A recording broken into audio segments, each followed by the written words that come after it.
నమస్తే, welcome to I dream. నేను మీ విజిత. ప్రస్తుతం మనతో పాటు ఉన్నారు gastro hepatologist doctor Kavya Dendukuri. ఇప్పుడు మేడంతో మాట్లాడి మనకున్న డౌట్స్ అన్నిటినీ క్లియర్ చేసుకుందాం. నమస్తే మేడం. నమస్కారం అండి, thank you so much. Madam, చాలా మందిలో లివర్ పాడైపోయింది అంటుంటారు. అట్లా అంటే సడన్గా ముందు మనకి ఎటువంటి సిమ్టమ్స్ లేకుండా సడన్గా ఇట్లా తెలుస్తుంది మనం చెకప్కి వెళ్ళినప్పుడు. మనకు సిమ్టమ్స్ అనేవి ఏం తెలియవా మేడం లివర్ పాడైనప్పుడు ముందుగానే? ఇది యాక్చువల్లీ చాలా ఇంపార్టెంట్ క్వశ్చన్ అండి. నేను ఎస్పెషలీ దీని మీద అవేర్నెస్ ఎక్కువ ఇద్దామని అనుకున్నాను. ఎందుకు అంటే ఇప్పుడు లివర్ పాడవటం అంటే 3 stages ఉంటాయి. ఒకటి ఫ్యాటీ లివర్ అయి ఉండొచ్చు, ఒకటి ఫైబ్రోసిస్ అయి ఉండొచ్చు, దాని నెక్స్ట్ స్టేజ్ సిరోసిస్ అయి ఉండొచ్చు. సిరోసిస్ అంటే 80% లేమన్కి అర్థంగా అయ్యేలాగా 80% ఆఫ్ ద లివర్ డ్యామేజ్ అయితే దాన్ని మనం సిరోసిస్ అంటాము. సిరోసిస్ స్టేజ్కి ఒకసారి వచ్చారు అని అనుకోండి, ఆ లివర్ మళ్ళీ నార్మల్ అవ్వదు. సో మన బాడీలో రీజనరేటివ్ ఆర్గన్ అంటే మళ్ళీ రీగ్రో అయ్యే ఆర్గన్ లివర్ మాత్రమే. సో లివర్కి ఏదైనా ప్రాబ్లం వచ్చింది అనుకోండి, లివర్ సెల్ డెత్ అవుతుంది, కానీ ఆ ప్రాబ్లం పోయేసరికి లివర్ మళ్ళీ రీగ్రో అవుతుంది. సో లివర్కి ఆ కెపాసిటీ, ఆ టెండెన్సీ, ఆ బ్యూటిఫుల్ కెపాసిటీ ఉంది. సో ఫ్యాటీ లివర్ గ్రేడ్స్ ఉంటాయి, నేను మళ్ళీ మీకు ఈవెన్చువల్గా చెప్తాను. దాని నెక్స్ట్ స్టేజ్ ఫైబ్రోసిస్ అంటే లివర్ స్కార్ అయిపోవటం అనమాట, లివర్ స్టిఫ్గా అయిపోవటము. ఈ స్టిఫ్నెస్ ఈ స్టేజ్ వరకు కూడా ఇప్పుడున్న బ్యూటిఫుల్ మెడికేషన్స్ వల్ల మనం కంప్లీట్గా రివర్స్ చేసి లివర్ని నార్మల్ చేయొచ్చు. కానీ దీని నెక్స్ట్ స్టేజ్కి ఒకసారి లివర్ వెళ్ళింది అనుకోండి, అంటే సిరోసిస్ స్టేజ్ అంటే 80 to 90% of the liver damage అయినట్టు. లివర్ సెల్ రీగ్రో అవ్వదు, మళ్ళీ లివర్ నార్మల్ అవ్వదు, దానివల్ల లివర్ సైజ్ చిన్నగా అయిపోతుంది. ఈ స్టేజ్ లో ఉన్నా కూడా 80% మందికి సిమ్టమ్స్ ఉండవు. మీరు ఫ్యాటీ లివర్ మర్చిపోండి, ఫైబ్రోసిస్ మర్చిపోండి, ఈవెన్ సిరోటిక్స్ అంటే సిరోసిస్ ఉన్న పేషెంట్స్, క్రానిక్ లివర్ డిసీజ్ ఉన్న పేషెంట్స్ లో 80% మందికి కూడా సిమ్టమ్స్ ఉండకపోవచ్చు. మోస్ట్లీ వాళ్ళకు ఉండే కామన్ సిమ్టమ్ ఏంటి అని అంటే ఫెటీగ్ అంటే వీక్నెస్, బలహీనత. వాళ్ళు ఏమనుకుంటారంటే, ఓ నిన్న నైట్ నేను సరిగా పడుకోలేదు, సరిగా తినలేదు, ఎక్సర్సైజ్ చేశాను చేయలేదు, ట్రావెల్ చేశాను, సో అంతే అనుకుంటారు వాళ్ళు. కానీ ఇది లాంగ్ పీరియడ్ ఉంటుంది, రోజు పర్సిస్టెంట్గా ఉంటుంది. సో 80 to 85% మందికి జనరల్గా సిమ్టమ్స్ ఉండవు, ఈవెన్ పర్మనెంట్ లివర్ డ్యామేజ్లో. ఓకే మేడం, చాలామంది అంటే మనం అందరం వినేంత వరకు ఎక్కువగా ఆల్కహాల్ తీసుకున్న వాళ్ళకే ఎఫెక్ట్ అవుతుంది అని, నిజంగా అట్లానేనా లేదంటే వేరే పరిస్థితుల్లో కూడా పాడయ్యే అవకాశం ఉంటుందా? చాలా రీజన్స్ ఉంటాయండి. మనం ఈ మధ్య ఎక్కువగా చూసేది life style diseases. Life style disease అంటే మీరు అడిగినట్టు ఆల్కహాల్ రిలేటెడ్ లివర్ డిసీజ్ ఒకటి. సెకండ్ థింగ్ ఏంటంటే సెడెంటరీ లైఫ్ స్టైల్ అంటే ఇప్పుడు పోస్ట్ కోవిడ్ అని అనుకోవచ్చు, ఎవ్రీవన్ అందరూ ఇంట్లోంచి వర్క్ ఫ్రమ్ హోమ్ చేస్తున్నారు. సో దానికి మీనింగ్ ఏంటంటే మన డోర్ స్టెప్కి అన్నీ వచ్చేస్తున్నాయి. సో అది ఏ మీడియం ద్వారా కానీ డోర్ స్టెప్కి వచ్చి ఇంట్లోనే కూర్చుని ఒకటే ప్లేస్లో కూర్చుని మొబిలిటీ అనేది, ఎక్సర్సైజ్ అనేది తగ్గినందుకు ఒబేసిటీ ఛాన్సెస్ చాలా ఎక్కువైపోయాయి. సో అది చిల్డ్రన్ కానివ్వండి, అడల్ట్స్ కానివ్వండి. సో ఆల్కహాల్ వల్ల వచ్చే లివర్ ప్రాబ్లమ్ని మనం ethanol alcohol disorder related liver disease అంటాము. అలాగే నాన్ ఆల్కహాల్ వల్ల వచ్చేదాన్ని non alcohol related liver disease. So ఇందులో కామన్ ఏంటంటే నేను మీకు ఇప్పుడు చెప్పినట్టు ఒబెసిటీ చాలా కామన్. సెకండ్ థింగ్ ఏంటంటే అన్కంట్రోల్డ్ షుగర్ కంట్రోల్లో లేకపోయినా, చాలా రోజులుగా షుగర్ ఉన్నా, వాళ్ళు డైట్ వల్ల షుగర్ని ఇంప్రూవ్ చేసుకోలేకపోయినా మనకి పర్మనెంట్ లివర్ డ్యామేజ్ వస్తుంది. Second thing systemic hypertension, blood pressure ఎక్కువ ఉన్న వాళ్ళు. నెక్స్ట్ థైరాయిడ్ ప్రాబ్లమ్స్ ఉండి ట్రీట్మెంట్ తీసుకోకపోయినా, థైరాయిడ్ అనేది చాలా ఇయర్స్గా ఉన్నా వీళ్ళకి కూడా వస్తుంది. అండ్ ఉమెన్లో పాలిసిస్టిక్ ఓవేరియన్ సిండ్రోమ్, పీసీఓడి అని వినే ఉంటారు. ఓకే, వాళ్ళకు కూడా వచ్చే ఛాన్స్ ఉంది. అండ్ అబ్స్ట్రక్టివ్ స్లీప్ యాప్నియా అంటే జనరలీ కొంచెం ఒబీస్గా ఉన్న వాళ్ళు, కొంచెం బరువు ఎక్కువ ఉన్న వాళ్ళకి ఏమవుతుందంటే ఆక్సిజన్ అనేది సరిగ్గా అందదు. ఓకే, లంగ్స్లో ఉండే ప్రాబ్లం ఇది. సో వాళ్ళకి మోస్ట్ కామన్గా మీరు చూసే సిమ్టమ్ ఏంటంటే డే టైమ్ స్లీపీనెస్ అంటాము. కూర్చుని వాళ్ళు నిద్రపోతారు, వాళ్ళకి అది తెలియదు. సో ఇలాంటి వాళ్ళలో నాష్ అంటే నాన్ ఆల్కహాలిక్ స్టియటోహెపటైటిస్, దీనివల్ల లివర్ ప్రాబ్లం వచ్చే ఛాన్స్ ఉంది. ఇది కాకుండా కామన్ వైరసెస్ లివర్ని ఇది హార్మ్ చేసేవి ఏవంటే hepatitis B, hepatitis C, hepatitis A, hepatitis E కూడా ఉన్నాయి. కానీ జనరల్లీ అవి అక్యూట్ వైరల్ ఇల్నెస్. అంటే ఏంటంటే అది కలుషితమైన నీరు కానివ్వండి, ఫుడ్ కానివ్వండి తీసుకున్నందుకు జాండిస్ వస్తుంది. కానీ మన ఇమ్యూనిటీనే దాన్ని పెరిగినప్పుడు జాండిస్ మన ఇమ్యూనిటీనే ఆ వైరస్ని క్లియర్ చేస్తుంది. అట్లీస్ట్ 80 to 85% మందిలో. ఓన్లీ 10% కన్నా తక్కువ మంది లివర్ ఫెయిల్యూర్లోకి వెళ్తారు దీనివల్ల. సో వాళ్ళకి క్రానిసిటీ అంటే చాలా ఏళ్ళగా లివర్ ప్రాబ్లంలో ఉండదు వీళ్ళకి, అక్యూట్గా వస్తుంది. ఈదర్ 90%, 85%, 90% వాళ్ళకి ఇంప్రూవ్మెంట్ ఉండిపోతుంది. 10% మంది మాత్రమే ఫెయిల్యూర్లోకి వెళ్ళే ఛాన్స్ ఉంది, చాలా ఉంది, మిగతా వాళ్ళకి లేదు. ఇది రొటీన్గా ఎక్కువగా చూసేవి. నెక్స్ట్ ఏంటంటే auto immune disorders. Auto immune disorders అంటే జనరలీ మన ఇమ్యూనిటీ ఏం చేస్తుంది, మనకి ఏదన్నా ప్రాబ్లం వచ్చిందనుకోండి, ఆ ప్రాబ్లం నుంచి కాపాడడానికి మన ఇమ్యూనిటీ హెల్ప్ చేస్తుంది. ఫర్ ఎగ్జాంపుల్ మనకి ఏమైనా జ్వరం వచ్చింది, కాఫ్ వచ్చింది, కోల్డ్ వచ్చింది అనుకోండి, ఆ బ్యాక్టీరియా వైరస్ కానీ మన బాడీలోకి వెళ్తే మన ఇమ్యూనిటీ ఆ వైరస్ని బయటికి పంపించేదానికి ట్రై చేస్తుంది. ఇది మన ఇమ్యూనిటీ రోల్. కానీ ఈ ఇమ్యూనిటీనే మన లివర్ సెల్స్ని ఎఫెక్ట్ చేస్తుంది అనుకోండి, దీన్ని ఆటో ఇమ్యూన్ లివర్ డిసీజ్ అంటాం. సో మన ఇమ్యూనిటీ ద్వారా లివర్ డిసీజ్ వచ్చే ఛాన్స్ ఉంది.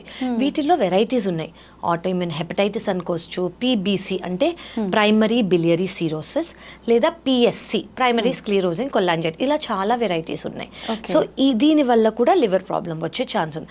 సో మళ్ళీ కిడ్స్లో అయితే కొన్ని వెరైటీస్ ఉన్నాయి, విల్సన్స్ డిజీజ్ అని, హిమోక్రమటోసిస్ అని, మళ్ళీ పెద్దవాళ్ళకైతే కొన్ని, అలా చాలా. సో ఆల్కహాల్ మాత్రమే కాకుండా అదర్ దెన్ ఆల్కహాల్ దర్ చాలా రీజన్స్ ఉన్నాయి లివర్ ప్రాబ్లం. సంబంధమే లేదు, చిన్న పిల్లల్లో కూడా లివర్ ప్రాబ్లం వచ్చేస్తాయి. కొంతమంది అంటే మీరు ఎప్పుడైనా విన్నారో, కొంతమంది ఫేస్ చేస్తుంటారు, బేబీ పుట్టంగానే జాండిస్తో పుట్టారు బేబీ. సో బేబీ జాండిస్తో పుట్టినప్పుడు కొంతమందికి ఫిజియలాజికల్ జాండిస్ అంటాం, అంటే ఇది నార్మల్. సో వాళ్ళని యూవీ రేస్ కింద పెడతారు, ఒక ఫ్యూ డేస్ పెట్టేసి తీసేయగానే జాండిస్ నార్మల్ అవుతుంది. కానీ కొంతమందికి లివర్లో ఉన్న డక్స్లో ప్రాబ్లం వచ్చే ఛాన్స్ ఉంటుంది. డక్ట్ అంటే ఏంటంటే ఇది మీ లివర్ అనుకోండి, లివర్కి బైల్ జ్యూస్ ప్రొడ్యూస్ అవుతుంది కదా, అది ఆ డక్స్లోంచే పారి మనకి డైజెషన్ అవుతుంది అనమాట. సో ఆ డక్స్లో ప్రాబ్లం ఉందనుకోండి, బిలియరీ అట్రేషియా అని, అలా చాలా కండిషన్స్ ఉంటాయి. అప్పుడు వాళ్ళ లివర్ పనిచేయదు. ఈ చిన్న పిల్లలు 5-6 రోజుల పిల్లలు, మంత్స్ కాదు, days, just days, 5 to 6 days, 1 week, వీళ్ళకి కూడా లివర్ ఫెయిల్ అయ్యే ఛాన్స్ ఉంటుంది. సో వాళ్ళకి permanent cure liver transplantation.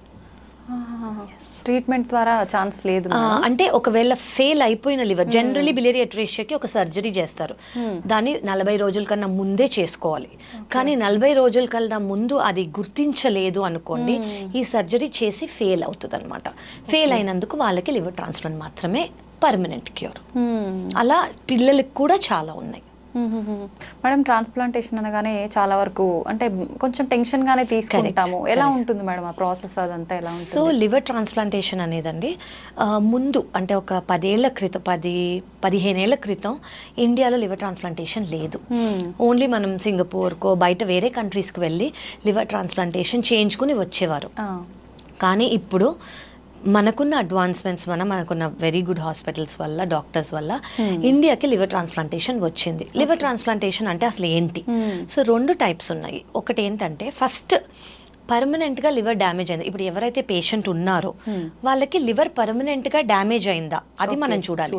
So permanent liver damage అంటే నేను ఇందాక మీకు చెప్పినట్టు సిరోసిస్ అంటే లివర్ సెల్ డెత్ అవుతుంది కానీ లివర్ రీగ్రో అవ్వదు. సో వీళ్ళకి ఏమవుతుంది అంటే ఇంత ఉండాల్సిన లివర్ అనుకోండి ఇంత అయిపోతుంది, చిన్నగా అయిపోతుంది, లివర్ ష్రింక్ అయిపోతుంది. లివర్ ష్రింక్ అయిపోతే లివర్లో ప్రెషర్ ఎక్కువ అవుతుంది, లివర్లో ప్రెషర్ ఎక్కువై లివర్ ఫెయిల్ అవుతుంది. సో వీళ్ళని క్రానిక్ లివర్ డిజీజ్ సిరోసిస్ అంటాం.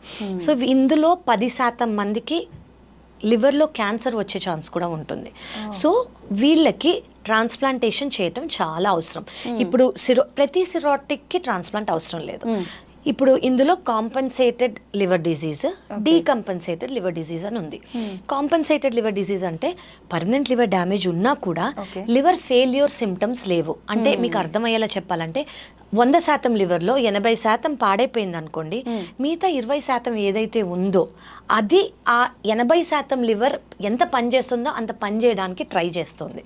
సో వాళ్ళకి ఇమ్మీడియట్గా లివర్ ఫెయిల్యూర్ సిమ్టమ్స్ కానివ్వండి, లివర్ ఫెయిల్యూర్ సిమ్టమ్స్ అంటే ఏంటంటే blood vomiting, black colour motion, muscle మొత్తం పోవటం, అంటే జనరలీ మీరు చాలా మందికి వీక్నెస్ నేను ఇందాక చెప్పినట్టు. సెకండ్ ఏంటంటే మజిల్ లాస్ ఎందుకు అవుతుంది అంటే ఇప్పుడు ఎవరైనా జిమ్కి వెళ్ళారనుకోండి, మజిల్ గెయిన్ చేసుకోవడానికి ప్రోటీన్ తీసుకుంటారు, ఆ ప్రోటీన్ మన లివర్ ద్వారా ఫామ్ అవుతుంది. సో లివర్ ఫెయిల్ అయిపోయింది అనుకోండి, ప్రోటీన్ అనేది ఉండదు, బయటికి వెళ్ళిపోతూ ఉంటుంది. సో ఫస్ట్ మనకు కనిపించేది ఏంటంటే వాళ్ళ చీక్స్ కానివ్వండి, జా బోన్స్ కానివ్వండి, నెక్ కానివ్వండి, చెస్ట్, ఇదంతా మజిల్ పోయి బోన్ మీద స్కిన్ ఉన్నట్టు అంత వాళ్ళ బ్లౌజెస్ లూజ్ అయిపోవటము, వాళ్ళ షర్ట్స్ లూజ్ అయిపోవటం, ఇవి మనకి ఫస్ట్ కనిపించేది. సెకండ్ థింగ్ ఏంటంటే బ్లడ్ వామిటింగ్ లేదా బ్లాక్ కలర్ మోషన్. నేను మీకు చెప్పినట్టు లివర్ ప్రెషర్ ఎక్కువైనందుకు ఇప్పుడు ఇంత లివర్కి ఇంత ప్రెషర్ వస్తుంది. సో మన బాడీ ఏం చేస్తుంది, ఈ ప్రెషర్ని డైవర్ట్ చేయడానికి ఇప్పుడు ఒక ట్యాప్ లాగా, ఇప్పుడు ఈ ట్యాప్ పెద్ద ప్రెషర్తో వస్తే ఇట్లా బయటకు వచ్చేస్తాయి కదా, అలాగే బాడీనే ఇన్ని కొల్లెటరల్స్ ఫామ్ చేస్తుంది అనమాట ఈ ప్రెషర్ లివర్ భరించలేక. సో ఫస్ట్ ఎగ్జాంపుల్ మన ఫుడ్ పైప్లో ఫామ్ అవుతాయి వీటిని బ్లడ్ వెజల్స్ అంటాం. జనరలీ మనం ఫుడ్ పైప్లో ఇంత కామన్గా ప్రామినెంట్గా బ్లడ్ వెజల్స్ని చూడము. ప్రెషర్ ఎక్కువైనందుకు కనిపిస్తే బ్లడ్ వామిటింగ్ ఎందుకు వస్తుందంటే ఈ ప్రెషర్ వల్ల ఆ బ్లడ్ వెసల్స్ రప్చర్ అవుతాయి, బ్రేక్ అవుతాయి. సో దానివల్ల బ్లడ్ వామిటింగ్ లేదా బ్లాక్ కలర్ మోషన్ వచ్చే ఛాన్స్ ఉంటుంది. ఇంకో ఫెయిల్యూర్ సిమ్టమ్ ఏంటంటే జనరలీ లివర్ ప్రాబ్లం ఉన్న వాళ్ళకి కిడ్నీ ఎఫెక్ట్ అయ్యే ఛాన్స్ ఉంది. కిడ్నీ ఎఫెక్ట్ అంటే కిడ్నీ ఫెయిల్యూర్ కాదు, ఏమవుతుందంటే కిడ్నీ మీద బర్డెన్ ఎక్కువయ్యి ఫ్లో అదంతా తక్కువయ్యి మన బాడీలో ఏదైతే ఫ్లూయిడ్ ఉందో యూరిన్ ద్వారా బయటికి రావాలి, అది కిడ్నీ ఫంక్షన్. కానీ సిరోసిస్లో ఏమవుతుంది అంటే అది యూరిన్ ద్వారా బయటికి రాదు, కాళ్ళల్లో, పొట్టల్లో, లంగ్స్లో చేరికిపోతుంది. దీన్ని అంటే కాళ్ళ వాపులు చూస్తారు మీరు, పొట్ట ఇంత వచ్చినట్టు చూస్తారు లంగ్స్లో, దీన్ని బాడీలో ఫ్లూయిడ్ అక్యుములేట్ అయిపోతుంది అన్నమాట. ఇంకోటి ఏంటంటే most important function of liver అసలు ఏంటి అంటే డీటాక్సిఫై చేయటం. అంటే మన బాడీలో ఏవైతే అవసరం లేవో, ఏవైతే టాక్సిన్స్ ఉన్నాయో అవి డీటాక్సిఫై చేసి లివర్ మోషన్ ద్వారా బయటికి, మన స్టూల్స్ ద్వారా బయటికి తీసేస్తుంది. కానీ లివర్ ఫంక్షన్ లేనప్పుడు సిరోసిస్లో ఈ టాక్సిన్స్ బ్రెయిన్కి వెళ్తాయి. ఫస్ట్ సిమ్టమ్ ఏమవుతుంది, మనం జనరలీ పొద్దున్న పడుకోము, నైట్ పడుకుంటాం, ఇది ఆపోజిట్ అయిపోతుంది. సో ఆల్టర్డ్ స్లీప్ రిథమ్, వీళ్ళకి నైట్ నిద్ర రాదు, పొద్దున్న నిద్ర వస్తుంది. ఇంకోటి ఏంటంటే మర్చిపోవటం, చిన్న చిన్న థింగ్స్ స్లోగా మర్చిపోతూ ఉంటారు. థర్డ్ థింగ్ ఏంటంటే కూర్చునే నిద్రపోవటం, పొద్దున్న నిద్ర ఎక్కువ. ఇలా గ్రేడ్స్ ఉంటాయి. ఫోర్త్ గ్రేడ్ ఏంటంటే కోమా. ఓకే, సో ఇది liver failure symptom.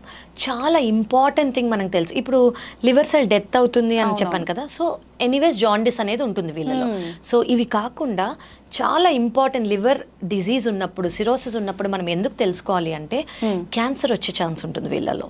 So cancer వచ్చినప్పుడు నేను ఎప్పుడు నా పేషెంట్స్కి చెప్పేది ఏంటంటే మీరు ఎక్కడున్నాయన any part of the world ఒక్కసారి సిరోసిస్ వస్తే 6 నెలలకు ఒకసారి ఖచ్చితంగా సిటీ స్కాన్ చేసుకోవాలి. ఎందుకు అంటే క్యాన్సర్ ఉంటే మనం ఎవ్రీ 6 monthsకి మనం సిటీ స్కాన్ చేయించుకున్నాం అనుకోండి, అది పర్మనెంట్గా ఎర్లీ స్టేజ్లోనే డిటెక్ట్ చేస్తాం. సో అది పర్మనెంట్గా క్యూర్ చేయొచ్చు. అది just part of the liver తీసేసో లేదా లివర్ ట్రాన్స్ప్లాంటేషన్ చేసో. సో ఇవి కాంప్లికేషన్స్. సో ఇవి లేని వాళ్ళని కాంపన్సేటెడ్ సిరోసిస్ అని అంటాం, ఇవి ఉన్న వాళ్ళు డీకంపన్సేటెడ్ సిరోసిస్ అంటాం. కాంపన్సేటెడ్ సిరోసిస్ ఉన్న వాళ్ళు అంటే ఈ కాంప్లికేషన్స్, ఈ లివర్ ఫెయిల్యూర్ సిమ్టమ్స్ లేని వాళ్ళు ఒక ఫ్యూ ఇయర్స్ బాగానే ఉంటారు. వాళ్ళు రెగ్యులర్ ఫాలోఅప్తో రావాలి. అంటే 3 నెలలకు ఒకసారి బ్లడ్ టెస్ట్, 6 నెలలకు ఒకసారి సిటీ స్కాన్, ఎండోస్కోపీ చేసుకుంటూ ఉండాలి మాత్రలతో. కానీ ఈ లివర్ ఫెయిల్యూర్ ఉన్న వాళ్ళు ఖచ్చితంగా లివర్ ట్రాన్స్ప్లాంట్ చేయించుకోవాలి. ఎందుకు అంటే ఇప్పుడు మీకు చెప్పిన ప్రతి సిమ్టమ్ లివర్ ఫెయిల్ అయినందుకు, ఈ లివర్ బాగా అవ్వదు. సో ఈ లివర్ ఫెయిల్ అయినంత సేపు మీకు ఈ సిమ్టమ్స్ వస్తాయి కాబట్టి మనం ఓన్లీ ట్రీట్ చేస్తే ఏమి ఉపయోగం ఉండదు. సో కాజింగ్ ఏజెంట్ ఏంటి, ఫెయిలింగ్ లివర్. సో అది తీసేస్తే ఈ సిమ్టమ్స్ ఆగిపోతాయి. సో దీంట్లో 2 varieties ఉన్నాయి, live donor liver transplantation, diseased donor liver transplantation. Live donor liver transplantation అంటే ఇప్పుడు ఫర్ ఎగ్జాంపుల్ ఒక పేషెంట్కి సిరోసిస్ ఉంది, పర్మనెంట్ లివర్ డ్యామేజ్ ఉంది, వాళ్ళు ఓ బ్లడ్ గ్రూప్ అని అనుకోండి, బ్లడ్ గ్రూప్ని బట్టి ఇది డిసైడ్ అవుతుంది. ఎవరైతే ఇప్పుడు మనం లైవ్ డోనర్ గురించి మాట్లాడుతున్నాం, సో ఫ్యామిలీ డోనర్ అయి ఉండాలి, సేమ్ బ్లడ్ గ్రూప్ అయి ఉండాలి, 18 ఏళ్ల కన్నా ఎక్కువ, 52 years కన్నా తక్కువ అయి ఉండాలి, వాళ్ళంతట వాళ్ళే నేను ఇస్తాను అని ముందుకు రావాలి. ఓకే, ఇది ఎందుకు క్రైటీరియా అని అంటే జనరలీ 52 years కన్నా ఎక్కువ ఉన్న వాళ్ళకే ఫ్యాటీ లివర్ ఉంటుంది. సో ఫ్యాటీ లివర్ ఉన్నా కూడా మేము కరెక్ట్ చేసి తీసుకున్న వాళ్ళు ఉన్నాం, అంటే యంగర్ వాళ్ళు లేకపోతే ఎమర్జెన్సీ సిచ్యువేషన్. కానీ వీ ప్రిఫర్ 50 to 52 years కన్నా తక్కువ వాళ్ళు. సో ఇప్పుడు ఈయన పేషెంట్ అనుకోండి, ఈ పేషెంట్కి సర్జరీ అయ్యే ముందు ప్రీ లివర్ ట్రాన్స్ప్లాంట్ ఇవాల్యుయేషన్ అని ఒకటి చేస్తాం. అంటే ఏంటంటే ఇది మేజర్ సర్జరీ. ఈ సర్జరీ ఈయన body can it with stand ఇంత మేజర్ సర్జరీకి కాంప్లికేషన్స్ లేకుండా బాగానే ఉంటారా? సో అలా heart doctors, lungs doctors, anaesthesia doctors అందరూ చూసి okay this patient is fit అని చెప్తారు. అలాగే ఏ అయితే డోనర్ ఉంటారో, అంటే డోనర్ అంటే ఎవరు? నార్మల్ పర్సన్, ఆయనకి ఏ ప్రాబ్లమ్స్ లేవు, ఆయనకో ఆవిడకో, ఓకే, వాళ్ళు ముందుకు వచ్చినప్పుడు వాళ్ళకు కూడా pre liver transplant, pre donation evaluation అవుతుంది. ఓకే ఓకే, వాళ్ళకి ఎంత లివర్ ఉంది, వాళ్ళకి మిగతా ప్రాబ్లమ్స్ ఏమన్నా ఉన్నాయా, వాళ్ళకి సర్జరీ చేసేటప్పుడు రిస్క్ ఏమన్నా ఉందా అని ఫస్ట్ తెలుసుకోవాలి. ఏంటంటే బ్లడ్ గ్రూప్ మ్యాచ్ అయి ఉండాలి, అదైతే ఫర్ షూర్. సెకండ్ థింగ్ ఏంటంటే వాళ్ళు డోనర్ మనం ఇవాల్యుయేషన్ చేసేటప్పుడు 1% రిస్క్ ఉందని తెలిసినా మేమే వద్దంటాం. ఎందుకు అంటే ఒక నార్మల్ పర్సన్కి కాంప్లికేషన్ ఇచ్చినట్టు. సో వీ ఆర్ సెల్స్ మేమే వద్దంటాం. సో భయపడాల్సిన అవసరం లేదు. థర్డ్ థింగ్ తెలియాల్సింది ఏంటంటే ఎవరైతే డొనేట్ చేస్తారో లివర్, వాళ్ళకి లైఫ్ రిస్క్ 0. అసలు లైఫ్ రిస్కే లేదు. విత్ ఇన్ 2 weeks అంటే 2 వారాల నుంచి 4 వారాల లోపల ముందు ఎంత లివర్ ఉండిందో అంత లివర్కి గ్రో అవుతుంది. సో ఇప్పుడు డోనర్ వచ్చారు, డోనర్కి మనం ఇవాల్యుయేషన్ చేసాం, ఆయనకి 100% లివర్ ఉంది. 100% నుంచి జనరలీ మేము 30 అరౌండ్ అంటే ఇవాల్యుయేషన్ చేసి ఈయనకి ఎంత వెయిట్ అలా మాకు ఇవాల్యుయేషన్ క్యాలిక్యులేషన్స్ ఉంటాయి. దాన్ని బట్టి ఎంత తీసుకోవాలని అనుకున్నాం. ఫర్ ఎగ్జాంపుల్ 30 తీసుకున్నాం అనుకోండి, ఈ పేషెంట్ ఎవరైతే ఉంటారో వీళ్ళ లివర్ మొత్తం తీసేస్తాం, డ్యామేజ్ అయిపోయింది కాబట్టి. సో ఈ 30% పేషెంట్కి పెడతాం. ఆ డోనర్ దగ్గర 70% ఉంటుంది, ఈయన దగ్గర 30% ఉంటుంది. 2 వారాల నుంచి 4 వారాల లోపల ఈయనకి 30% నుంచి 100% అయిపోతుంది, ఈయనకి 70% నుంచి 100% అయిపోతుంది. నేను మీకు చెప్పినట్టు liver is a regenerative organ. So ముందు ఎంత ఉండిందో అంత అయిపోతుంది. సో దీనివల్ల రిస్కే లేదు. ఓకే, సో డోనర్ ఎవరైతే డొనేట్ చేస్తున్నారో వాళ్ళకి ఇది తినకూడదు, అది తినకూడదు, ఇది చేయకూడదు, అది రెస్ట్రిక్షన్స్ కానివ్వండి, లిమిటేషన్స్ కానివ్వండి ఏమీ లేవు. అండ్ మెడికేషన్స్ లేవు. జనరలీ 5th డే లేదా 6th డే వాళ్ళు డిశ్చార్జ్ అయిపోతారు.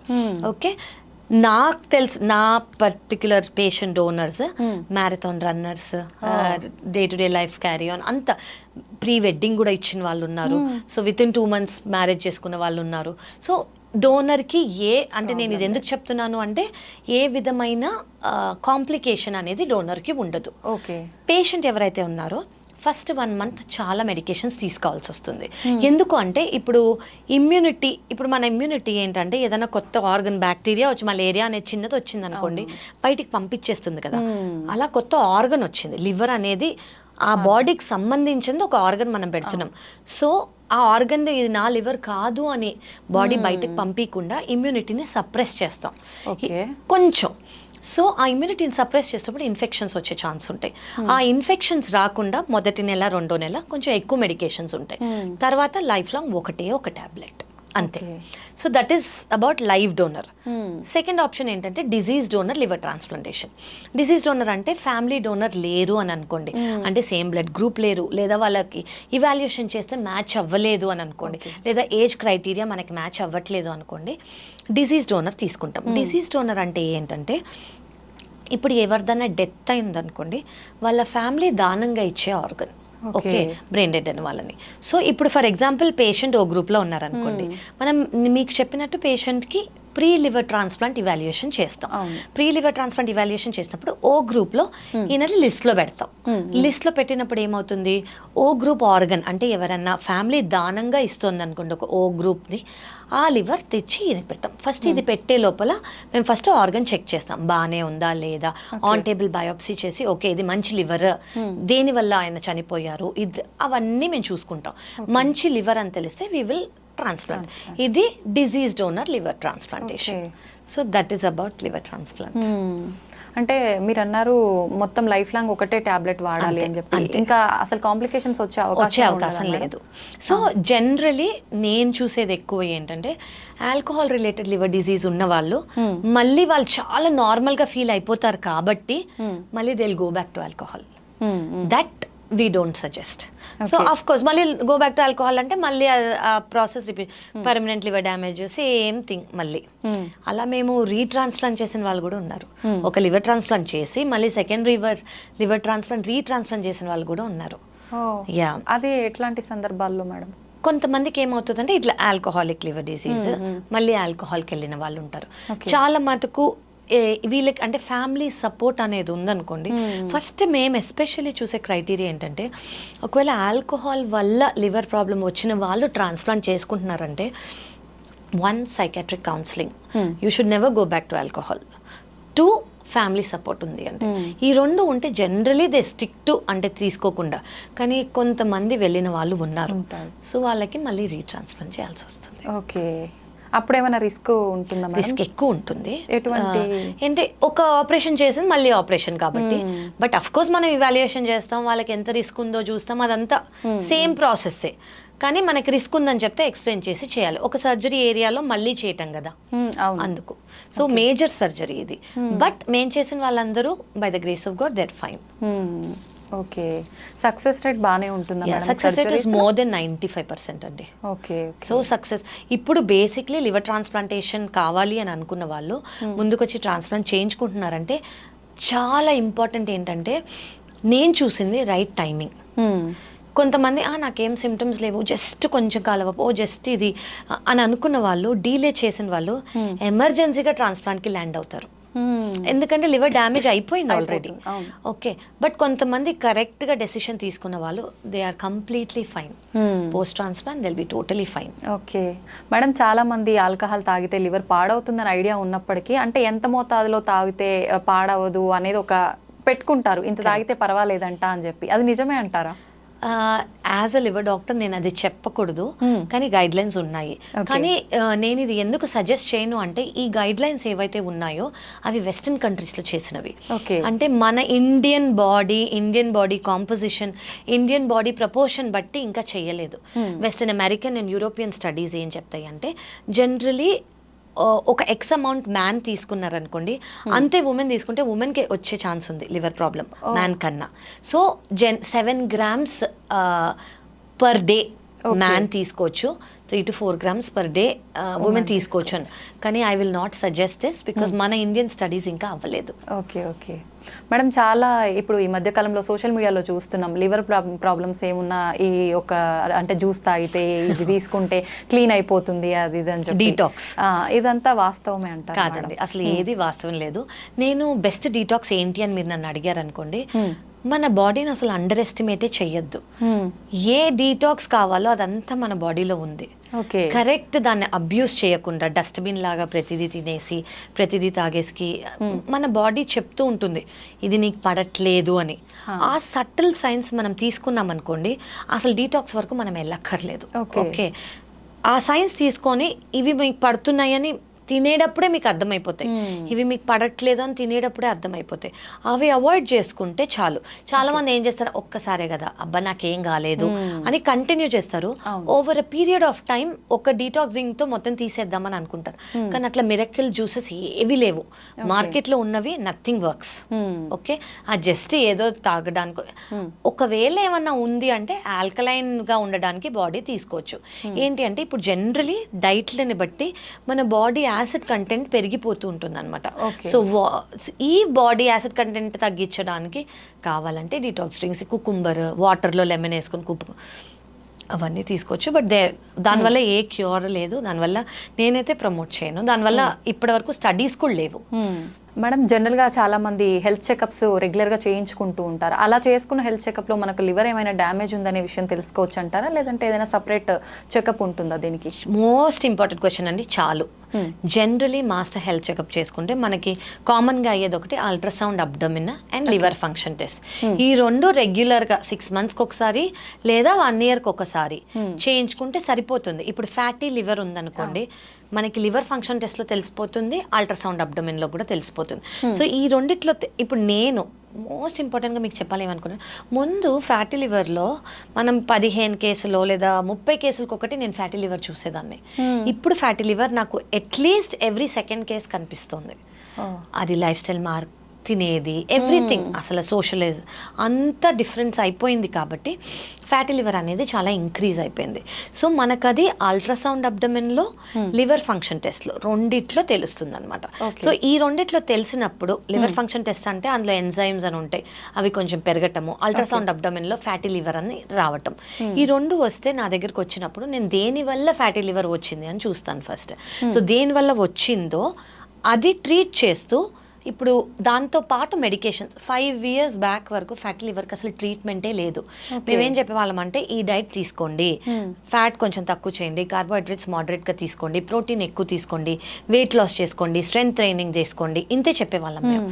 కానీ ఇప్పుడున్న మెడికేషన్స్ నేను మీకు చెప్పినట్టు ఫైబ్రోసిస్ స్టేజ్ అంటే fatty liver grade 1, grade 2, grade 3, grade 4 ఇది దాటి ఫైబ్రోసిస్ స్టేజ్కి వెళ్ళినా కూడా ఫుల్గా రివర్స్ అయ్యి వచ్చే మెడికేషన్స్ మనకు ఉన్నాయి.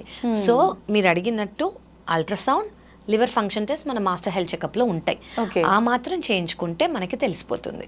కానీ ఫర్దర్గా ఏమైనా ఉంటే మనకి ఇంకొంచెం ఇవాల్యుయేషన్ చేయాల్సి వస్తుంది. మేడం ఫ్యాటీ లివర్ అని వింటున్నాం, మాట్లాడుకుంటున్నాం, కానీ అసలు ఏంటి ఫ్యాటీ లివర్ అంటే ఏంటి మేడం?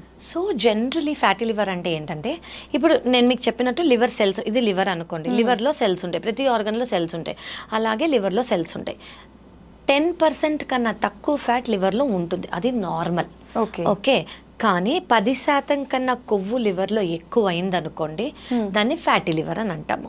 సో ఏమవుతుందంటే ఇది లివర్ సెల్ అనుకోండి, నార్మల్గా లివర్ సెల్ ఇలా ఉంటుంది. ఫ్యాట్ అనేది అక్యుములేట్ అయిందనుకోండి, బలూనింగ్ అవుతుంది, అంటే కొంచెం పెద్దగా అవుతుంది.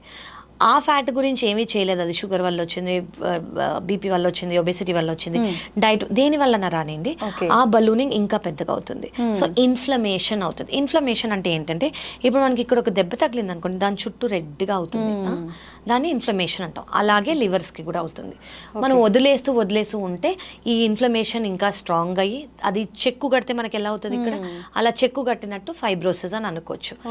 అది కూడా ట్రీట్ చేయకపోతే లివర్ పర్మనెంట్ డ్యామేజ్కి వెళ్ళిపోతుంది. పర్మనెంట్ డ్యామేజ్ అయిన తర్వాత మళ్ళీ అంటే అది తెలుసుకోవడానికి ఇంకా సపరేట్ టెస్ట్లు ఏమైనా ఉంటాయా? So ultrasound abdomen liver function టెస్ట్లో పర్మనెంట్ డ్యామేజ్ అయిందని మనకు తెలిసే అవకాశాలు ఉన్నాయి. ఎందుకంటే పర్మనెంట్ డ్యామేజ్లో లివర్ సైజ్ చిన్నగా అవుతుంది. లివర్ సైజ్ చిన్నగా అయినందుకు నేను మీకు ఇందాక చెప్పినట్టు ప్రెషర్ ఎక్కువ అయినందుకు వెయిన్స్ ఫామ్ అవుతానన్న అవి మనకి కొంచెం బేసిక్ ఐడియా అల్ట్రాసౌండ్లో తెలిసిపోతుంది. ప్లస్ లివర్ ఫంక్షన్ టెస్ట్లో కొన్ని టెస్ట్ నార్మల్గా ఉండాల్సినవి కొంచెం అబ్నార్మల్ అవుతాయి. So altered ratio, AG ratio అని అంటాం అనమాట మేము. అలాంటివి ఉంటే మేము సిటీ స్కాన్, మిగతా టెస్ట్ మేమే అడ్వైస్ చేస్తాం. Okay, CLD chronic liver disease లాగా అనిపిస్తుంది, మనం వీటిని చూడాలి అని సిటీ స్కాన్ ప్లస్ దేని వల్ల వచ్చిందని ఇథియలాజికల్ వర్కప్ మేము చేస్తాము. ఓకే, హెల్దీ లైఫ్ స్టైల్ తీసుకుంటే మనకు అసలు ఇలాంటి హెల్త్ ఇష్యూస్ ఏమి వచ్చే అవకాశమే ఉండదని అనుకుంటాం మేడం. నిజంగా ఎలా ఉండాలి లైఫ్ స్టైల్ అనేది? ఇలాంటి ప్రాబ్లమ్స్ నేనేమంటానంటే కామన్గా ఏది ఫాలో అవ్వచ్చు అంటే మన స్లీప్ ప్యాటర్న్ ఏదైతే ఉందో అది ఫస్ట్ ఫాలో అవ్వండి. అంటే పొద్దున్న సన్ రైజ్ టైంకి లేవటం, 5:30 to 6, ఓకే, అండ్ సన్సెట్ టైంకి మన డిన్నర్ అయిపోవాలి. చాలా మంది 9, 10, 11, 12 ఆ టైంకి డిన్నర్లు చేయటాలు. సో ఫస్ట్ థింగ్ ఏంటంటే get up, at least 20 to 30 minutes of sunlight exposure. Okay, అది కాకుండా ఏ కాంట్రా ఇండికేషన్స్ లేకపోతే 2 liters ఆఫ్ వాటర్ తాగటం. అండ్ ఫిజికల్ ఎక్సర్సైజ్, నేను దానికన్నా ఎక్కువ నేను స్ట్రెస్సే చేయలేను. Physical exercise is very important for liver health. Fifth thing ఏంటంటే ఫ్యాట్ అనేది గుడ్ ఫ్యాట్స్ తీసుకోవచ్చు. ఫ్యాట్ మోడరేట్ అమౌంట్లో వెల్ బ్యాలెన్స్డ్ డైట్ ఉండాలి. చాలా మంది ఓన్లీ ప్రోటీన్ తీసుకోవటం లేదు, మనకి ఫ్యాట్ కావాలి, కార్బోహైడ్రేట్స్ కావాలి, గుడ్ అమౌంట్ ఆఫ్ ప్రోటీన్ కావాలి, ఫైబర్ కావాలి. సో ఇవన్నీ తింటేనే మనకి వెల్ బ్యాలెన్స్డ్ డైట్, కానీ మోడరేషన్లో. ఇప్పుడు ఒక 10-5 పూరీస్ అట్లా తీసుకోకూడదు. ఇప్పుడు ఇష్టం అంటే ఒకటి తీసుకోండి, but in moderation well balanced diet is very important. Water intake, basically మన సన్ రైజ్ సన్సెట్ ఎందుకు అది ఫాలో అవ్వాలంటే దానివల్ల మనకి రిలీజ్ అయ్యే హార్మోన్స్, ఎంజైమ్స్ డైజెషన్ని, ఆర్గన్ హెల్త్ని చాలా బాగా మెయింటైన్ చేస్తుంది. సో అది ఫాలో అవటం very important. And of course processed food ఏవైతే మనకి ప్యాకెట్స్లో, బాక్సెస్లో దొరుకుతాయో అవి అవాయిడ్ చేయటము. I will not say alcohol తాగకూడదు అని అన్నాను, కానీ బింజ్ డ్రింకింగ్ చేయకూడదు. రెగ్యులర్గా ఆల్కహాల్ తాగే వాళ్ళకి, బింజ్ డ్రింకింగ్ వాళ్ళకి same amount of liver problem ఉంటుంది. అంటే బింజ్ డ్రింకింగ్ అంటే ఏడాది తాగరు, తాగిన ఒక రోజే ఫుల్గా ఒక 2-3 బాటిల్స్ తాగేస్తారు. సో వాళ్ళకి అండ్ రెగ్యులర్గా తాగే వాళ్ళకి same amount of liver damage ఉంటుంది. సో మోడరేషన్గా అప్పుడప్పుడు తీసుకొని, do not overdo, and that is very important. Smoking, alcohol, sleep is a very good medicine. I think మన బాడీనే will keep telling you sleep అని. అండ్ ఆకలి ఉన్నప్పుడు తినటము, ఇవన్నీ చాలా ఇంపార్టెంట్. అంటే ఆకలి లేకపోతే స్కిప్ చేసినా పర్వాలేదు. చాలా పర్వాలేదండి, ఖచ్చితంగా స్కిప్ చేసినా పర్వాలేదు. ఓకే. సో కొంతమందికి ఆకలి లేకపోవడం ఒక ప్రాబ్లం ఉంటుంది, వాళ్ళకి కాకుండా ఓకే. సో వేరే వాళ్ళు స్కిప్ చేసినా కూడా ఓకే. నేను సజెస్ట్ చేసేది ఏంటంటే ఈ మధ్య ఇంటర్మిటెంట్ ఫాస్టింగ్ చాలా కామన్గా సజెస్ట్ కూడా చేస్తున్నాం మేము, కానీ ఎవరు పడితే వాళ్ళు స్టార్ట్ చేయకూడదు, అండర్ గైడెన్స్ స్టార్ట్ చేస్తే బెటర్. ఇంటర్మిటెంట్ ఫాస్టింగ్ అంటే ఏంటంటే ఇది ఒక umbrella term, periods of eating, periods of ఫాస్టింగ్కి మనం అంటాము. సో ఫర్ ఎగ్జాంపుల్ మీరు పొద్దున్న 6ంటికి లేచారనుకోండి, మీ ఫస్ట్ సిప్ ఆఫ్ ఫుడ్, అది కాఫీ కానివ్వండి, బ్రేక్ఫాస్ట్ కానివ్వండి, ఏదైనా 6కి స్టార్ట్ చేస్తారనుకోండి, మీ డిన్నర్ 8 o'clock అయిందనుకోండి, so me eating period 6 to 8, మిగతాది 8 తర్వాత నెక్స్ట్ డే 6 వరకు మీ ఫాస్టింగ్ పీరియడ్. సో ఈ ఫాస్టింగ్ పీరియడ్లో ఎస్పెషలీ లివర్ రిలేటెడ్ మనకి బెనిఫిషియల్ ఏంటి అని అంటే ఇన్సులిన్ రెసిస్టెన్స్ తగ్గుతుంది, కొలెస్ట్రాల్ లెవెల్స్ ఇంప్రూవ్ అవుతున్నాయి, ఫ్యాటీ లివర్ ఇంప్రూవ్ అవుతుంది. ఇవి ప్రూవెన్ సైన్స్. ఓకే, కానీ దీంతో పాటు ఇంటర్మిటెంట్ ఫాస్టింగ్ చేస్తూ ఈటింగ్ పీరియడ్లో ఒక 2 బిర్యానీస్ తినేస్తే it will not help. Moderation and balance diet ఎప్పుడైనా, కానీ intermittent fasting is surely helping in cholesterol కానివ్వండి, ఇన్సులిన్ రెసిస్టెన్స్ కానివ్వండి, వెయిట్ లాస్, ఒబెసిటీ పీపుల్లో వెయిట్ లాస్ కోసం కానివ్వండి, it is really helping, and fatty liver of course. Okay, better అయితే చాలా మిగతా అన్ని డైట్స్ కన్నా intermittent fasting is a very well proven. ఎందుకు వేరేవి నేను ఎక్కువ చెప్పట్లేదు అంటే ఇన్ని స్టడీస్ లేవు వాటి మీద, కొంచెం చిన్న చిన్న స్టడీస్, పైలట్ స్టడీస్ అంటాం కదా, అవి చేసి వాళ్ళు స్టార్ట్ చేసేస్తున్నారు. వీటికి ఇప్పుడు ఇదంతా మన ఈ రోజు వచ్చింది కాదు, ఇది మన అమ్మమ్మ వాళ్ళు, తాతగారు వాళ్ళ ఎప్పటి నుంచో స్టార్ట్ చేసింది. ఒక particular day, Ekadashi, what ever it is, ఆ రోజు తినకపోవటము, ఓన్లీ ఈవినింగ్ బ్రేక్, అదే స్నాక్ మాత్రమే తీసుకోవటము, బిఫోర్ సన్సెట్ తినేసేయటము, ఇవన్నీ ఎప్పటి నుంచి ఉన్నాయి. బికాజ్ అది మన బాడీ ఆల్గోరిథం, మనం అది ఫాలో అయితే ఇంకేది ఎక్కువ చేయక్కర్లేదు. ఓకే, చాలా మంది అంటే లంచ్ టైంలో లంచ్ చేయకుండా మార్నింగ్ బ్రేక్ఫాస్ట్ బదులు లంచే తినేసి వెళ్ళిపోతుంటారు, అట్లా స్కిప్ చేసి. అలా పర్వాలేదు? ఇంటర్మిటెంట్ ఫాస్టింగ్ చేస్తున్నారు అనుకోండి, మీ బ్రేక్ఫాస్ట్ టైం మీ ఫాస్టింగ్ టైంలో వచ్చింది అంటే మీరు నైట్ 8 నుంచి నెక్స్ట్ డే 12 వరకు తినను అని అనుకున్నారు అనుకోండి, బ్రేక్ఫాస్ట్ టైం అయిపోయింది, మీరు ఫాస్ట్ బ్రేక్ చేసే 12 o'clock అంటే డైరెక్ట్గా లంచ్ చేస్తున్నారంటే నో ప్రాబ్లం. కానీ అందరూ ఇంటర్మిటెంట్ ఫాస్టింగ్ చేయకూడదు. ఎవరైతే చేస్తున్నారో ప్లీజ్ ఖచ్చితంగా అండర్ గైడెన్సే చేయండి. కొంతమందికి ఇంటర్మిటెంట్ ఫాస్టింగ్ పడదు, ఎస్పెషల్లీ డయాబెటిక్ చాలా మంది ఉంటారు, వాళ్ళకి షుగర్ లెవెల్స్ తక్కువ అయిపోవటాలు, ఇలా చాలా హెడ్ ఏక్స్ రావటాలు, ఇలాంటివి ఉంటాయి. సో ఎవరు చేయగలరు అనేది మీరు కనుక్కొని చేసుకుంటే ఇట్ ఈస్ వెరీ బెనిఫిషియల్. చాలా బెనిఫిట్స్ ఉన్నాయి వీటికి. ఓకే ఓకే, ఖచ్చితంగా మనం గైడెన్స్ తోటే ఫాలో అవ్వాలి ఇలాంటివన్నీ. కరెక్ట్. ఓకే మేడం, లివర్ విషయానికి వస్తే మళ్ళీ చాలా మంది ఆల్కహాల్ ఇందాక మాట్లాడుకున్నట్టు మెయిన్ రీజన్ అనుకుంటాము. అయితే తాగడం స్టార్ట్ చేయగానే వస్తుందా, ఎప్పుడో తాగి బాగా ఎక్కువ తాగిన తర్వాత ఎప్పుడో వస్తుంది అనే ఒక ఉంటుంది, అది ఎంతవరకు నిజం మేడం? నేను ఇచ్చే ఆన్సర్ చాలా మందికి కొంచెం లూజ్ వేస్ ఇవ్వచ్చు, బట్ ఎస్, తాగిన వెంటనే రాదు. కానీ కొంతమంది బింజ్ డ్రింకింగ్ నేను చెప్పినట్టు చేసిన వాళ్ళకి ఇది ఓన్లీ ఆల్కహాల్ కాదండి, వాళ్ళ జెనెటిక్ కాంపోజిషన్, అలా చాలా రీజన్స్ ఉంటాయి. ఓన్లీ ఆల్కహాల్ మాలిక్యూల్ వల్ల లివర్ ప్రాబ్లం రాదు, వాళ్ళ జెనెటిక్స్, వాళ్ళ బాడీ కాంపోజిషన్, అలా చాలా ఇది ఉంటాయి. సో మోస్ట్లీ మనం అబ్జర్వ్ చేసేది ఏంటంటే ఆల్కహాల్ స్టార్ట్ చేసి అది రెగ్యులర్గా స్టార్ట్ చేసిన వాళ్ళు ఓవర్ పీరియడ్ ఆఫ్ టైమే వాళ్ళకి ఆల్కహాలిక్ లివర్ ప్రాబ్లం వచ్చే ఛాన్స్ ఉంటుంది. ఇనీషియల్గా కొంతమందికి వస్తుంది, ఎవరైతే చాలా ఎక్కువ తీసుకుంటారో ఆల్కహాల్ వాళ్ళకి జాండిస్ వచ్చే ఛాన్స్ ఉంటుంది, పర్మనెంట్ లివర్ డ్యామేజ్ రావడానికి చాలా ఏళ్ళు పడుతుంది. కానీ ఇనీషియల్గా తాగే వాళ్ళకి ఆల్కహాల్ వల్ల జాండిస్ వచ్చే ఛాన్స్ ఉంటుంది. దీన్ని ఆల్కహాలిక్ హెపటైటిస్ అని అంటాం. ఇదంటే ఏంటంటే నేను మీకు చెప్పినట్టు లివర్ సెల్ డెత్ అవుతుంది, డెత్ అయినందుకు జాండిస్ వస్తుంది. This is as dangerous as chronic liver disease. So వీళ్ళు ఒకవేళ ఆల్కహాల్ స్టాప్ చేయలేదంటే వీళ్ళు కూడా ఫెయిల్యూర్లోకి వెళ్ళిపోతారు డైరెక్ట్గా. ఇప్పుడు మనం ఫ్యాటీ లివర్, ఫైబ్రోసిస్, సిరోసిస్ అని ఎలా చేసామో ఆల్కహాలిక్ హెపటైటిస్ నుంచి డైరెక్ట్ ఫెయిల్యూర్లోకి వెళ్ళే ఛాన్స్ ఉంటుంది. సో వీళ్ళు కూడా చాలా జాగ్రత్తగా ఉండాలి. కానీ ఎంత తాగారు, ఎన్ని రోజులుగా తాగారు? చాలా మంది జస్ట్ 3 months డైలీ తాగి పొద్దున్న సాయంత్రం వరకు ఆల్కహాలిక్ హెపటైటిస్లోకి వచ్చి లివర్ ఫెయిల్యూర్ ఉన్న వాళ్ళు ఉన్నారు. 3 months కూడా. Okay okay. సో వాళ్ళు ఎంత తాగుతున్నారు, ఏం తాగుతున్నారు చాలా ఇంపార్టెంట్. ఓకే, ఎట్లా అయినా danger danger, correct, exactly. Okay, దానికి టైం అదంతే. అంటే మన బాడీలో ఉండే ఇమ్యూనిటీ సిస్టమ్ మన బాడీ కాంపోజిషన్, మన జెనెటిక్స్ ని బట్టి చాలా డిపెండ్ అయి ఉంటుంది. మేడం, మనుషుల యొక్క ఎమోషన్స్ ప్రభావం వల్ల కూడా లివర్ ఎఫెక్ట్ అయ్యే ప్రమాదం ఉంటుందంటారా? ఉండొచ్చండి. ఎమోషన్స్ అని నేను అన్నాను, మీరు వినే ఉంటారు గట్ హెల్త్ అని వినే ఉంటారు కదా.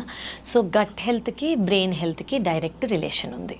ఓకే, సో దేని వల్ల అని అనుకున్నారు అనుకోండి, ఇప్పుడు మన బాడీలో గట్ అంటే మీకు ఏమనిపిస్తుంది? చాలా మంది గట్ అంటే స్టమక్ అనుకుంటారు. గట్ అంటే ఇంటెస్టైన్స్, మన స్మాల్ ఇంటెస్టైన్, మన లార్జ్ ఇంటెస్టైన్. వీటిల్లో గుడ్ బ్యాక్టీరియా, బ్యాడ్ బ్యాక్టీరియా అని 2 టైప్స్ ఉంటాయి అనమాట. గుడ్ బ్యాక్టీరియా తక్కువ అయిపోయి బ్యాడ్ బ్యాక్టీరియా అనేది ఎక్కువ అయింది అనుకోని, దీనికి డైరెక్ట్ యాక్సెస్ బ్రెయినే. ఇప్పుడు gut is your second brain అని అంటారు. లిసన్ టు యువర్ గట్ అంటాం కదా, మీ గట్ ఏం చెప్తుందో అది వినండి అని అంటాం కదా, intuition. So because it is your second brain. So గట్కి బ్రెయిన్కి కంప్లీట్ క్లోజ్ రిలేషన్షిప్ ఉంది. ఇలా దీన్ని డిస్బయోసిస్ అంటాం. అంటే good bacteria and bad bacteria misbalance అయిందనుకోండి, దాన్ని గట్ బ్యాక్టీరియా డిస్బయోసిస్ అని అంటాం అనమాట. సో అలా అయినప్పుడు బ్యాడ్ బ్యాక్టీరియా ఒకవేళ ఎక్కువ అయిందనుకోండి, అది స్ట్రెస్ వల్ల అయి ఉండొచ్చు, ఈటింగ్ హ్యాబిట్స్ వల్ల అయి ఉండొచ్చు, లైఫ్ స్టైల్ వల్ల అయి ఉండొచ్చు.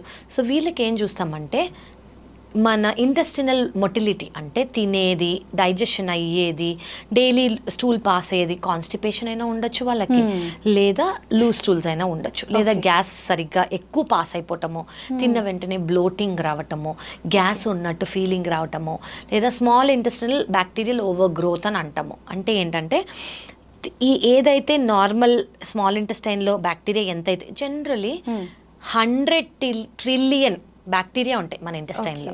సో దానికన్నా ఎక్కువ అయిపోయాయి అనుకోండి బ్యాడ్ బ్యాక్టీరియా, దానివల్ల ఈ సిమ్టమ్స్ వచ్చే ఛాన్స్ ఉంటుందన్నమాట. సో ఒకటి ఈ good bacteria, bad bacteria dysbiosis, ఇంకోటి ఏంటంటే మన తినేది వాటి వల్ల. సో దీనివల్ల డైరెక్ట్ వీళ్ళకి ఏముంటుందంటే ఎమోషనల్గా ఫీల్ అవుతారు వాళ్ళు, ఇరిటబుల్గా ఫీల్ అయ్యే ఛాన్స్ ఉంటుంది, లేదా కొంచెం లో మూడ్స్ ఉండే ఛాన్స్ ఉంటుంది. బికాస్ గట్ హెల్త్కి బ్రెయిన్ హెల్త్కి చాలా కనెక్షన్ ఉంది. ఓకే మేడం, లివర్ పాడైన వాళ్ళు ఫుడ్ రెస్ట్రిక్షన్స్ ఏమైనా ఉంటాయా వాళ్ళకి? లివర్ పాడైందంటే సిరోసిస్లో ఉన్నారనుకోండి, నేను మీకు ఇందాక చెప్పిన కాంప్లికేషన్స్ని బట్టి నేను కాళ్ళల్లో, అబ్డమెన్లో, లంగ్స్లో నీరు చేరుకుపోతుంది. అంటే ఆ కిడ్నీ ఆ నీరుని బయటకు పంపించలేకపోతుంది. అప్పుడు మనం ఎక్కువ వాటర్ లేదా ఎక్కువ సాల్ట్ తీసుకున్నాం అనుకోండి, ఇంకా వాటర్ రిటెన్షన్ అవుతుంది, అంటే బాడీలో ఇంకా స్వెల్లింగ్ వచ్చే ఛాన్స్ ఉంటుంది. సో వాళ్ళ క్యాలిక్యులేషన్స్, వాళ్ళకి సోడియం లెవెల్స్ అవన్నీ చూస్తామన్నమాట. వాళ్ళకి మేము జనరల్గా రెస్ట్రిక్ట్ చేసేది ఏంటంటే, ఇనీషియల్ స్టేజ్లో 1.5 litres of fluid per day, అది వాటర్ కానివ్వండి, జ్యూస్ కానివ్వండి, కాఫీ టీ కానివ్వండి, ప్రోటీన్ పౌడర్తో మిక్స్ చేసే వాటర్ కానివ్వండి, 1.5 లీటర్స్ కన్నా ఎక్కువ తీసుకోకూడదు. And salt 2 to 3 grams per day అంతే. అది పికిల్ ఫుడ్స్, అప్పడాలు, వీటివి ఏవైతే ఉంటాయో అందులో సాల్ట్ ఎక్కువ ఉంటుంది, అవన్నీ వాళ్ళు అవాయిడ్ చేయాలి. సెకండ్ థింగ్ ఏంటంటే, ప్రోటీన్ లాస్ ఉంటుంది కాబట్టి, మజిల్ లాస్ ఉంటుంది కాబట్టి వాళ్ళు ఎక్కువ ప్రోటీన్ తీసుకోవాలి. మోస్ట్ ఇంపార్టెంట్, చాలా మంది భయపడేది ఏంటంటే, లివర్ ప్రాబ్లం ఉన్నా, కామెర్లు ఉన్నా చికెన్, ఫిష్ తినకూడదు అని. అది తప్పు. ఓకే, లివర్కి బర్డెన్ లేకుండా నాన్ వెజిటేరియన్ మీరు తీసుకుంటున్నారు అని అనుకోండి, చికెన్ కానివ్వండి, ఫిష్ కానివ్వండి, ఎగ్ వైట్ కానివ్వండి, లివర్కి చాలా మంచిది. ఆఫ్ కోర్స్ డీప్ ఫ్రైలు ఇవ్వకూడదు, కానీ గ్రేవీ లాగా లేదా boiled is much better. Vegetarian అనుకోండి, రాజ్మా, చెన్నా, పన్నీర్, సోయా, స్ప్రౌట్స్, మనం రెగ్యులర్గా తినే దాల్స్, వీటన్నిటిలో ప్రోటీన్ బాగుంటుంది. సో ప్రోటీన్ సప్లిమెంటేషన్ అనేది లివర్ ఫెయిల్యూర్లో చాలా ఇంపార్టెంట్. ఈ మజిల్ వేస్టింగ్, ఈ వీక్నెస్ ఉండకుండా ఉండడానికి I would say deep fried foods ఖచ్చితంగా, ఫ్యాటీ మీల్స్ అవాయిడ్ చేయాలి. స్పైసీ ఫుడ్ అట్లా కూడా స్పైసీస్ ఓకే అండి. అంటే ఇప్పుడు చాలా మంది ఉప్పు తక్కువ తీసుకుంటారు కాబట్టి వాళ్ళు పెప్పర్తోనో లెమన్తోనో దాన్ని గార్నిష్ చేసుకోవచ్చు డైట్ని. మన criteria salt, water. Okay okay okay, అంటే వేరే మీరు ఇందాక చెప్పినట్టు ఏ సిమ్టమ్స్ లేకపోయినా ఓన్లీ కాళ్ళవాపులు ఇలా ఉంది అంటే అది కాళ్ళవాపులో ఉంది. కాళ్ళవాపులు చాలా రీజన్స్ వల్ల వస్తాయి. ఒకటి లివర్, వేరే రీజన్స్ ఏమన్నా ఉంటాయా కాళ్ళవాపులు, బాడీ వాపు రావడానికి అంటే కిడ్నీ ప్రాబ్లం కానివ్వండి, హార్ట్ ప్రాబ్లం కానివ్వండి, థైరాయిడ్, అలా చాలా ఉంటాయి. సో లివర్ ప్రాబ్లం వల్ల వచ్చేది చెప్తున్నాను నేను. సో మిగతా కూడా ఉంటుంది. సో లివర్ ప్రాబ్లం వల్ల రెస్ట్రిక్ట్ చేయాల్సింది ఏంటంటే సాల్ట్ అండ్ వాటర్. మేడం చాలా మందికి కాఫీ టీ తాగంది అసలు తెల్లారదు. దానివల్ల మంచి జరుగుతుందని చెప్తుంటారు, లేదు అసలు తాగొద్దు, అలవాటు చేసుకోవద్దని కొంతమంది చెప్తుంటారు. లివర్ ప్రాబ్లం ఉన్న వాళ్ళు ప్రత్యేకించి కాఫీ టీ తాగొచ్చు అంటారా మేడం? ఇది చాలా ఇంపార్టెంట్ క్వశ్చన్ అండి. ఎస్పెషలీ ఫ్యాటీ లివర్ ఉన్న వాళ్ళు రీసెంట్ స్టడీస్ ఏం ప్రూవ్ చేశాయి అంటే వాళ్ళకి మైగ్రేన్ ఉండకూడదు, పాల్పిటేషన్స్ ఉండకూడదు, కొంతమంది కాఫీ తాగకూడదు హార్ట్ ప్రాబ్లం ఉన్న వాళ్ళు కాకుండా జస్ట్ ఫ్యాటీ లివర్ ఉన్న వాళ్ళు 2 cups of black coffee per day, అంటే అందులో షుగర్ ఉండకూడదు, మిల్క్ ఉండకూడదు, just black coffee per day is actually fatty లివర్కి బెనిఫిషియల్. ఫ్యాటీ లివర్ని తగ్గిస్తుంది అని రీసెంట్ స్టడీస్ చెప్పాయి మనకి. సో ఫ్యాటీ లివర్ మీరు అడిగినట్టు కాఫీ ఈజ్ యాక్చువల్లీ గుడ్. ఎవరైతే అంటే చాలా మందికి అఫ్ కోర్స్ మిల్క్ షుగర్తో అలవాటు, కానీ మీరు అది చేంజ్ చేసుకోగలిగితే కాఫీ మానక్కర్లేదు. ఓకే, టీతో అంత స్టడీస్ లేవు, సో టీ బెనిఫిషియలా కాదా మనకి ఇంకా తెలీదు. బట్ ఖచ్చితంగా 2 cups of coffee per day, black coffee per day, ఎవరికైతే కాంట్రా ఇండికేషన్ లేదో వాళ్ళు తీసుకుంటే లివర్కి మంచిది, ఫ్యాటీ లివర్కి మంచిది. ఓకే మేడం, చాలా మంది బ్లాక్ కాఫీ తాగే వాళ్ళు దాంట్లో అంటే లెమన్, పుదీనా ఇలాంటివి కలుపుకుంటా అలా తీసుకోవచ్చు అంటారా? దానివల్ల హామ్ ఏం లేదు. ఓన్లీ క్యాలరీస్ యాడ్ చేయకూడదు, అంటే షుగర్ కానివ్వండి, మిల్క్ ప్రోటీన్ కానివ్వండి, మిల్క్ కానివ్వండి, అవి యాడ్ చేయకూడదు. ప్లెయిన్ బ్లాక్ కాఫీ వాళ్ళు ఏమైనా ఫ్లేవర్స్ యాడ్ చేసుకోవాలంటే చేసుకోవచ్చు. గ్రీన్ టీ విషయానికి వస్తే మేడం తీసుకోవచ్చు అంటారా? చాలా మంది అడుగుతారండి గ్రీన్ టీ ఏమైనా ఇంపార్టెంట్ అని. నాకైతే తెలిసి it doesn't do any much thing. అంటే దానివల్ల వెయిట్ లాస్ కానివ్వండి, దానివల్ల లివర్కి బెనిఫిట్ కానీ నేనైతే ఇప్పటి వరకు చదవలేదు, మేము ఎవరికి ప్రొపగాండా కూడా చెయ్యము. ఓకే, కానీ వింటుంటాం చాలా మంది మీరు అన్నట్టుగా వెయిట్ లాస్కి చాలా బాగా ఉపయోగపడుతుందని చెప్తుంటారు. కరెక్ట్. ఓకే, మొత్తానికైతే కాఫీ, బ్లాక్ కాఫీ తాగొచ్చు 2 cups లివర్ ప్రాబ్లం ఉన్న వాళ్ళు. ఖచ్చితంగా. థ్యాంక్ యూ మేడం, చాలా డీటెయిల్గా ఎక్స్ప్లెయిన్ చేశారు నిజంగా. అంటే స్టార్టింగ్ నుంచి ఎండింగ్ వరకు ఈ వీడియో చూస్తే కనుక లివర్కి సంబంధించిన డౌట్స్ అన్ని క్లియర్ అయిపోతాయి. Thank you madam, thank you very much. Thank you.